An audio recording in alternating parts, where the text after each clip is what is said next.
J'ai vu la deuxième partie du Dune, à partir de l'œuvre de Frank Herbert, et on nous dit par exemple que, oui, Paul Atreides,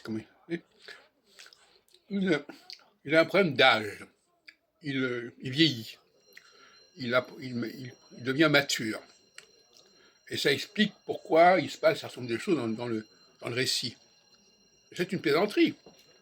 Pourquoi c'est une plaisanterie? Parce que le critère de l'âge n'est pas important.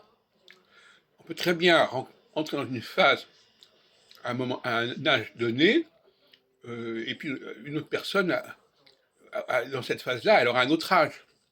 Et c'est la période qui va déterminer le comportement et non pas l'âge. Puisque au même moment, au cours de la même période, les gens n'auront pas le même âge. Donc il ne faut pas nous raconter n'importe quoi.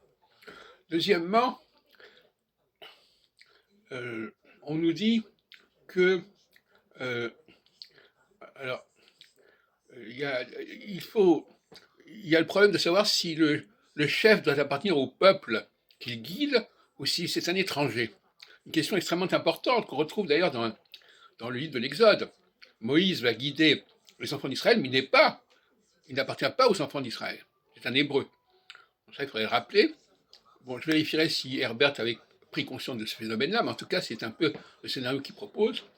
Et puis finalement, là où c'est intéressant aussi, on nous dit, oui, c'est une période où les intérêts publics l'emportent sur les intérêts privés. Et oui, il y a des périodes comme ça, effectivement.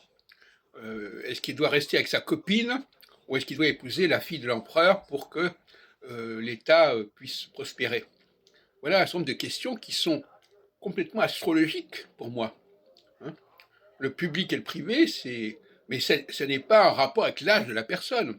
C'est un rapport avec la période en question.